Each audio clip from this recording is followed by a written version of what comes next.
Buenas tardes.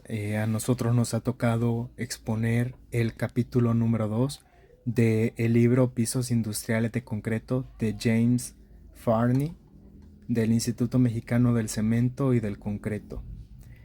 El capítulo 2 habla de subrasante y subbases. La diapositiva la hemos hecho como grupo 2, Emerson Ernesto Portal Martínez y Marlon Eduardo Flores Alemán. Bueno, para empezar, hablaremos de las características y función de la subrasante, es decir, la capa subrasante. ¿A qué nos referimos con la capa subrasante? Bueno, es esta de acá.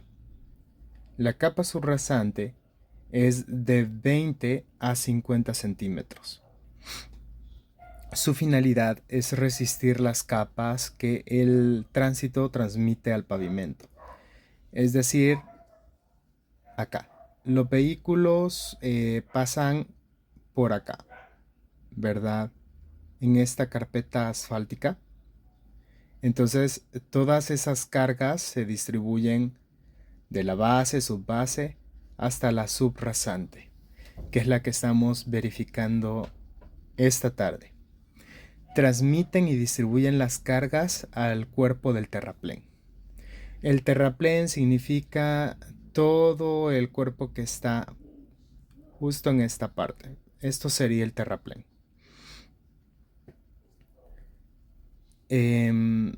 Contaminen y también evita que los materiales finos plásticos del cuerpo del terraplén contaminen el pavimento y economizar los espesores de pavimento. Es decir, que toda esta materia que está acá no nos va a contaminar nuestro pavimento gracias a que la subrasante, ¿verdad? Esta capa que está acá, de 20 a 50 centímetros, evita que ese material suba, ¿verdad? Y nos contamine nuestro pavimento en la carretera.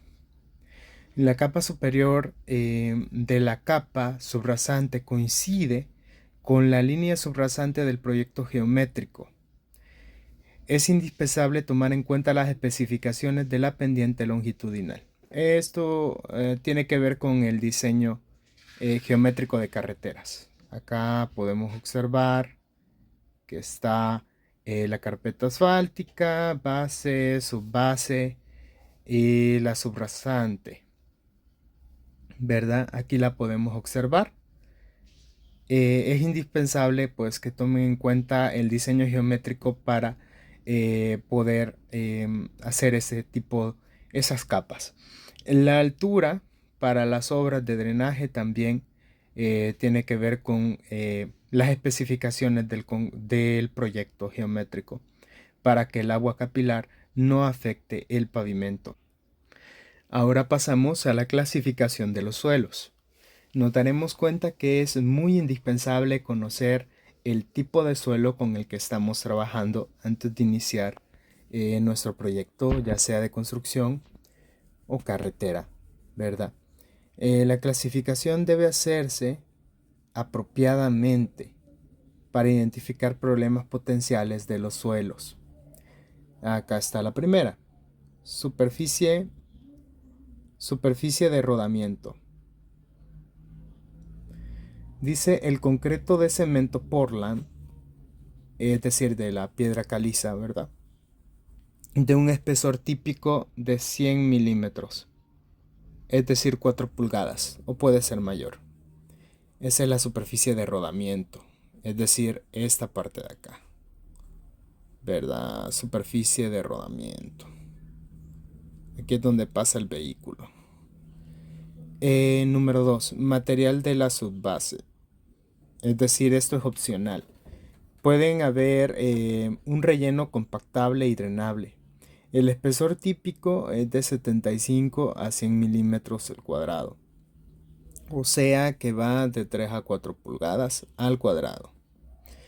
Y puede esparcirse un material fino sobre la superficie para rellenar los huecos. Es decir, que le conocemos como material de relleno, ¿verdad?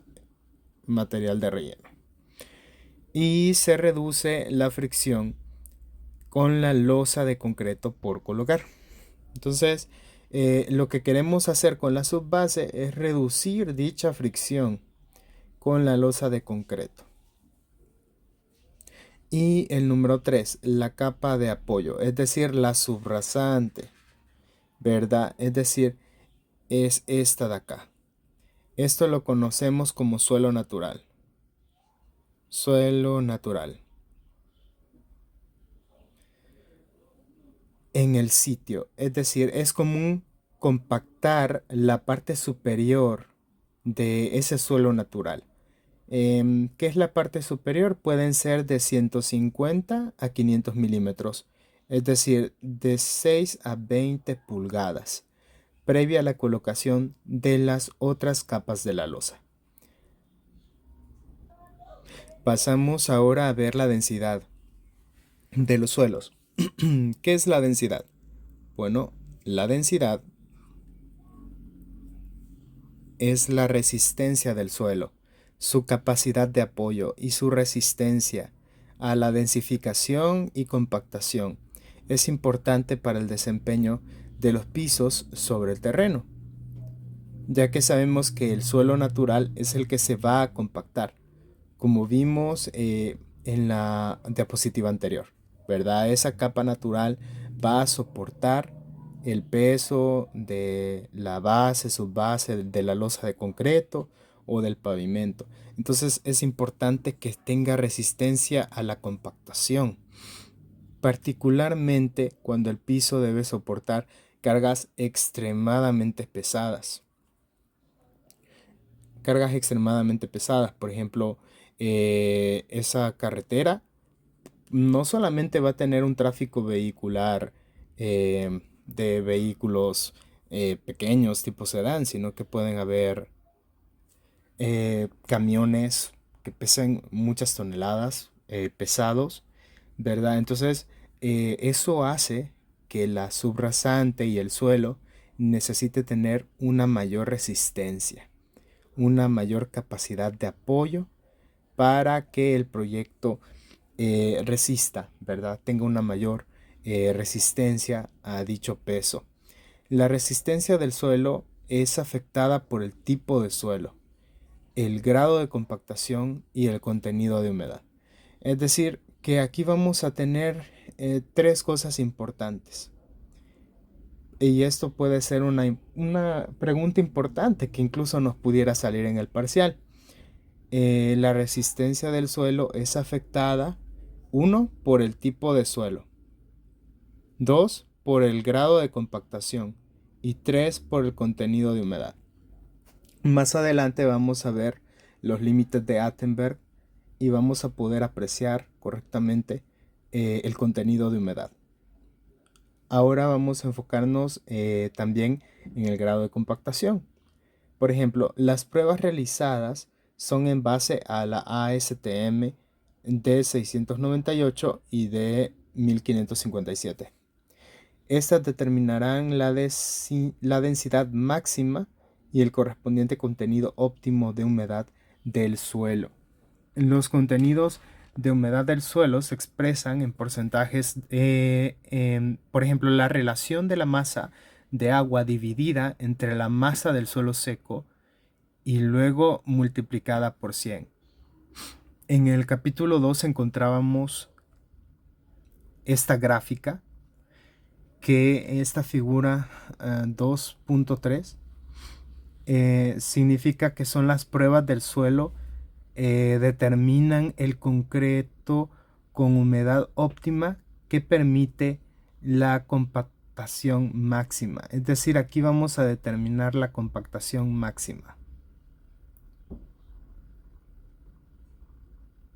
Aquí podemos ver el proctor estándar, que son estos cuadros o cuadritos, y el proctor modificado. Aquí podemos ver la densidad seca y el contenido de agua en porcentaje. Y ahí vemos la relación entre la densidad del suelo, es decir, la capacidad de apoyo que éste tiene, con el contenido de humedad que éste posee. Y así podemos determinar la humedad óptima que nos permite la compactación máxima, ¿verdad? Al tener una mayor compactación, un mayor grado de compactación, pues vamos a tener una mayor capacidad para soportar las cargas en nuestra carretera. Y comenzamos a ver los límites de Attenberg, el índice de plasticidad. En definición, cuando un suelo puede ser rolado hasta formar hebras delgadas, se le denomina de tipo plástico. La mayoría de los suelos de grado fino que contienen minerales de arcilla son plásticos. Entonces, un suelo que es arcilloso, entonces podemos decir que tiene plasticidad. En primer lugar vemos el límite plástico, que es por sus siglas en inglés está como PL. Acá lo tenemos, PL. Es la cantidad de humedad presente cuando un suelo cambia de un estado semisólido a uno plástico. Ese es el cambio, ¿no? De un semisólido a uno plástico. Luego vemos el límite líquido. ¿Qué significa esto? Bueno, LL, sus siglas en inglés, es la cantidad de humedad presente cuando el suelo cambia de un estado plástico a uno líquido. Es decir, que pasamos de un semisólido a plástico y con el límite líquido vemos cuando el estado plástico pasa a ser líquido. Y el grado de plasticidad se expresa como el índice de plasticidad o PI, como sus siglas en inglés. El PI es la diferencia numérica entre el límite líquido y el límite plástico. Aquí tenemos la fórmula. La diferencia, es decir, es una resta. Y así obtenemos nosotros el índice de plasticidad. Continuamos hablando con el índice de plasticidad. Un índice de plasticidad bajo,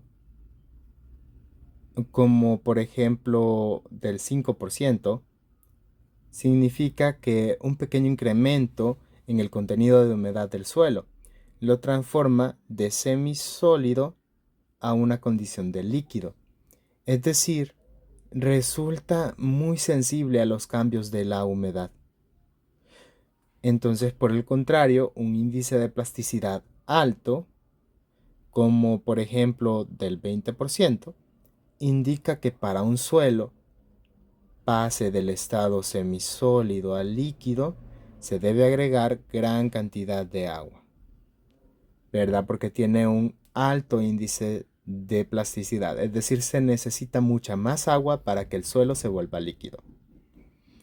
Los suelos no plásticos no es posible determinar el índice de plasticidad y aquí podemos observar el diagrama de plasticidad según los límites de Attenberg. Acá vemos la plasticidad y según los límites de Attenberg permite identificar el límite de plasticidad de limos y arcillas. Aquí podemos ver arcillas, aquí podemos ver limos y aquí vemos esta línea que es mi límite entre las arcillas y los limos. Acá está. Esta línea es el límite entre ellos. En función del límite líquido y el contenido normal de humedad, o WN por sus siglas en inglés, ¿verdad? Entonces aquí vemos el índice de plasticidad IP y el límite líquido. En el eje de las X y en el eje de las Y el límite de plasticidad. Aquí podemos, según esta tabla, determinar si es baja, media o una plasticidad alta. Como veíamos en el ejemplo, si tiene un 20% de plasticidad, decimos que es alta. Si tiene un 5%, decimos que pues, es un incremento muy pequeño, es decir, es baja. Entonces, realmente necesitamos poco incremento del contenido de humedad para que pase de ser semisólido a líquido. El índice de plasticidad define el campo plástico de un suelo y representa el porcentaje de humedad que debe tener las arcillas para conservarse en estado plástico. Este valor permite determinar los parámetros de asentamiento de un suelo y su expansividad potencial. Continuando con los suelos en los límites de Attenberg, tenemos el índice de fluidez, que lo tenemos con las siglas IL. El índice de fluidez, también conocido como índice líquido, define la consistencia de un suelo. Tenemos esta tabla. En esta tabla se indica la relación que existe entre el índice de fluidez y la consistencia de un suelo, así como su comportamiento al ser manipulado. Aquí vemos la consistencia del suelo cohesivo. Puede ser dura, muy firme, mediana, blanda, muy blanda y fluida. Y aquí tenemos el índice de fluidez o IL, ¿verdad? Que tenemos que es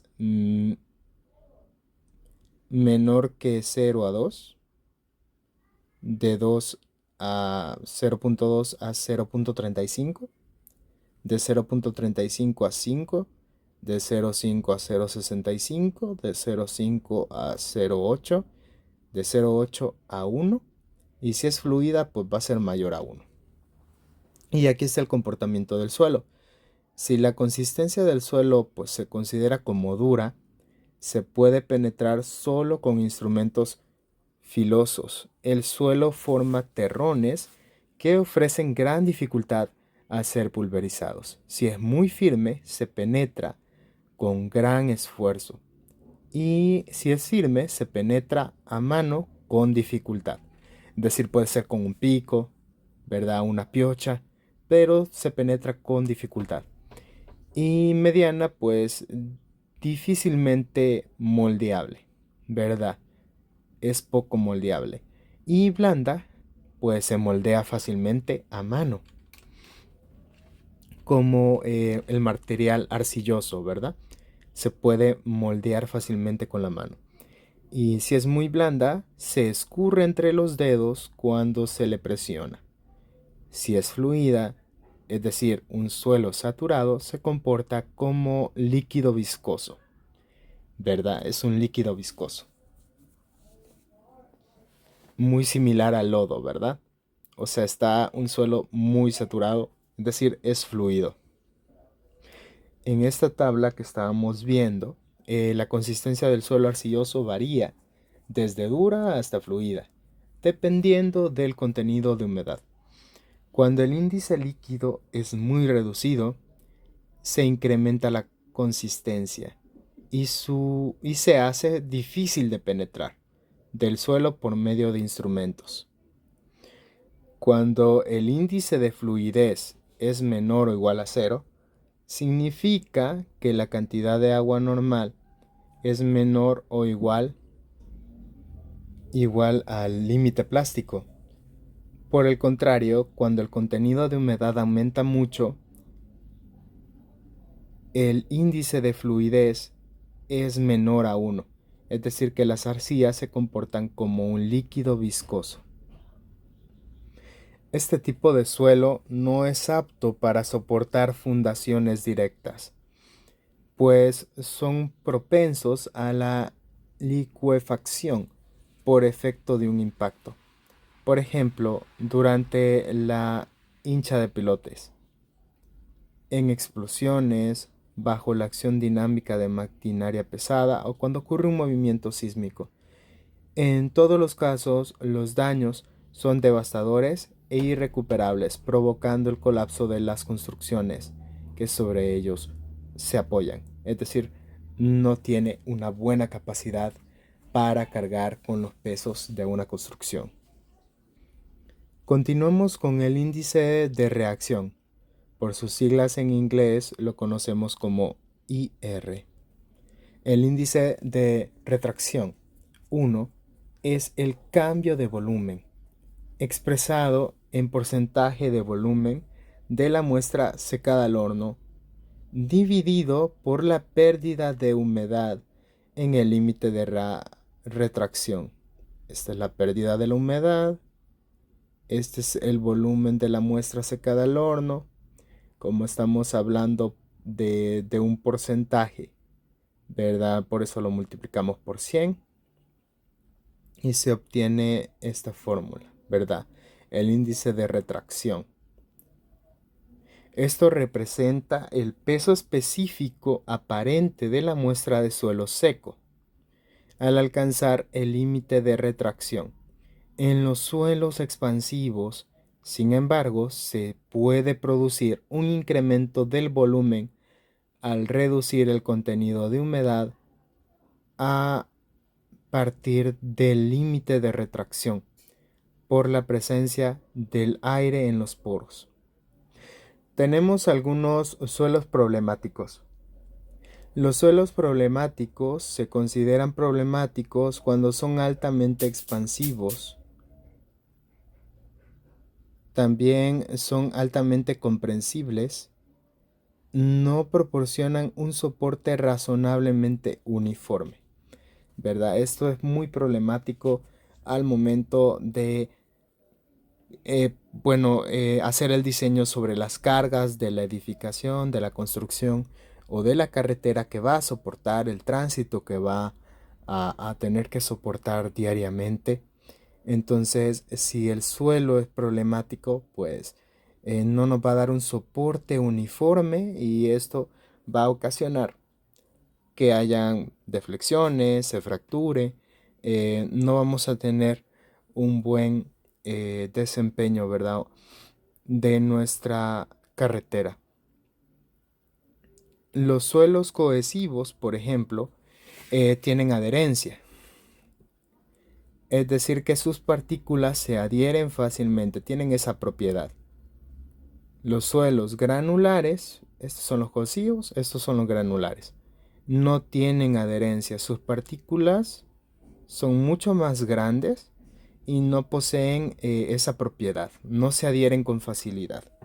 Se mantienen unidas, pero es por la fricción entre partícula y partícula, pero no buscan unirse, ¿verdad? Dichas partículas, a diferencia de los suelos cohesivos. Y también tenemos los suelos mixtos, que en general tienen un 35% de material cohesivo. El resto puede ser granular. Los suelos cohesivos, podemos decir que hay algunos que ganan humedad después de ser compactados, por ejemplo, por una subida del nivel freático. Entonces, ¿qué ocurre con eso? Bueno, pueden causar problemas en los pisos de concreto. Los suelos con un índice de plasticidad de mayor a 5 pueden deformarse plásticamente cuando se incrementa el contenido de humedad del suelo. Es decir, deformaciones. Si esto sucede, las cargas que pasan sobre el piso pueden llevar a deflexiones debido a la pérdida de resistencia para soportar cargas. Entonces esto es muy peligroso. Si tengo un suelo cohesivo que gana humedad al ser compactado, entonces se deforma y ya no tiene o pierde resistencia para soportar las cargas. Es decir, sufre deflexiones y no es apto para la construcción. Las ubicaciones sensibles del piso están cerca de las orillas y esquinas de la losa expuesta a tránsito repentino de ruedas. Los suelos cohesivos con un alto índice de plasticidad, es decir, mayor a 20, que ganan humedad del suelo, suelen llegar a ser expansivos, poniendo una presión excesiva en la losa desde la parte de abajo. Es decir, que están haciendo una presión excesiva, tampoco es bueno, ¿verdad? Este tipo de suelos tampoco es bueno, suelos cohesivos con un alto índice de plasticidad o bajo, ¿verdad? Como veíamos, mayor a 5 o mayor a 20. Son pisos problemáticos. Veremos los suelos expansivos. La mayoría de los suelos expansivos para causar distorsión del piso son clasificados por el sistema de clasificación de suelos de la ASTM, por sus siglas SUCS, como arcillas de alta plasticidad, es decir, CH, limos de alta plasticidad, MH, y arcillas orgánicas, OH. Los suelos expansivos son como los que vemos en esta imagen. Vemos cómo se agrieta, se fractura, al verse con una falta o baja el porcentaje de humedad. Entonces vemos cómo se va segregando, ¿verdad? Se va dividiendo, ¿verdad? La capa superficial de dicho suelo se va fracturando. La expansión versus plasticidad. Esta tabla nos muestra el grado de expansión, porcentaje de expansión, el índice aproximado de plasticidad.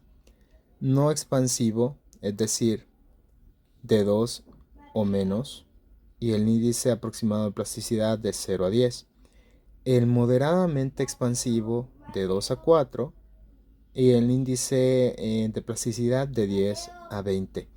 Altamente expansivo, el porcentaje de expansión más de 4 y el índice aproximado de plasticidad más de 20. Aquí encontramos algunas normativas que rigen las pruebas de los suelos. Primero, el método de prueba de límite líquido, límite plástico e índice de plasticidad, que es lo que veíamos en las diapositivas anteriores, normado por la ASTM D4318. El método de prueba para CBR, o sea, California Bearing Ratio, por sus siglas en inglés. El CBR de suelos compactados en laboratorio es la ASTM de 1883. El método de prueba para las características de compactación de los suelos en laboratorio usando un esfuerzo modificado ASTM de 1557. La expansión anormal de los suelos con un gran cambio de volumen en una subrasante creará un soporte no uniforme y como resultado el piso de concreto puede llegar a desformarse. Aquí podemos ver esta parte de aquí se ha hundido, esta parte de acá observamos un gran agrietamiento. Hay deformación, sin duda hay deformación, y este problema viene de nuestra subrasante que no es capaz de soportar los pesos o las cargas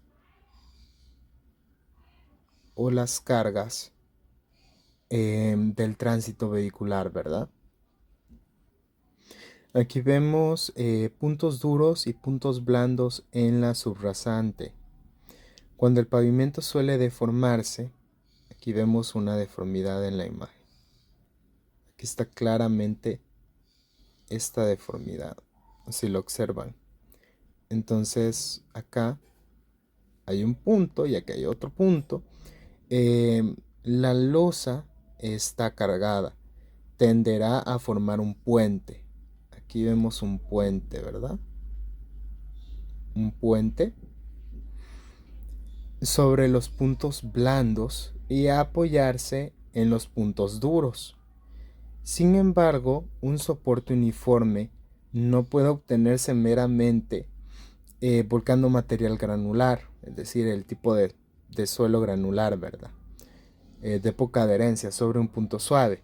La humedad y densidad del suelo, es decir, la resistencia o capacidad de carga de dicho suelo de repuesto debe de ser similar a la del suelo adyacente. es decir, el suelo normal que tenemos en la subrasante, ¿verdad? Y al pensar en el relleno, cualquier material de relleno agregado para mejorar el suelo natural o elevar la capacidad de resistencia o de carga de la rasante existente debe ser un material estable que pueda ser compactado de una manera compacta, ¿verdad? Para mantener el peso uniforme. En el caso de los materiales reciclados debe de ser tratados por una trituradora. La resistencia de la subbase y la subrasante, la capacidad de la carga del suelo de apoyo, su comprensibilidad y su módulo de reacción son distintas medidas de sus propiedades de resistencia y deformación. La capacidad de carga permisible del suelo es la presión máxima que se puede permitir en el suelo de una cimentación y está dada por los siguientes ensayos. La prueba de resistencia al corte, ¿verdad? Puede ser, por ejemplo, la comprensión triaxial, comprensión no confinada, la prueba de campo, tales como prueba de penetración estándar.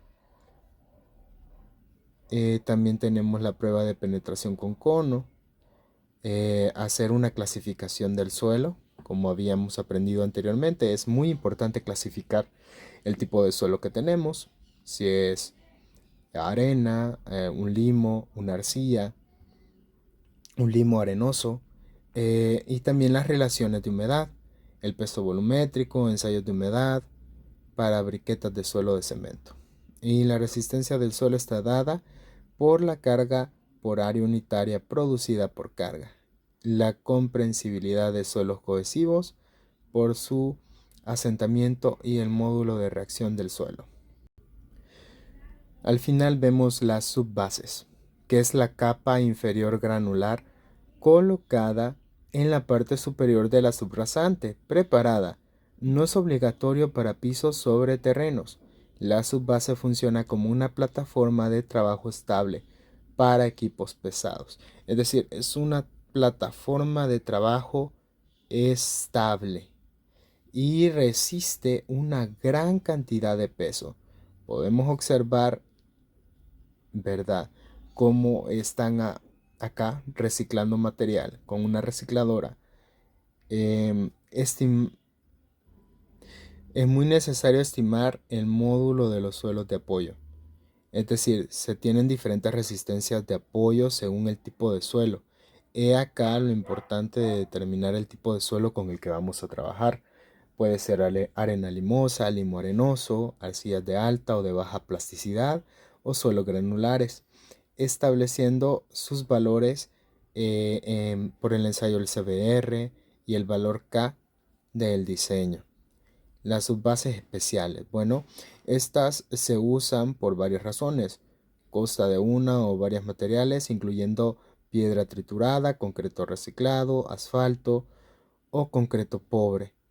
Pueden colocarse para mejorar el soporte de la subrasante y para agilizar la construcción. Les agradecemos por su atención. Ha sido un gusto haberles presentado el capítulo número 2 de pisos industriales, ¿verdad? Subrasantes y subbases.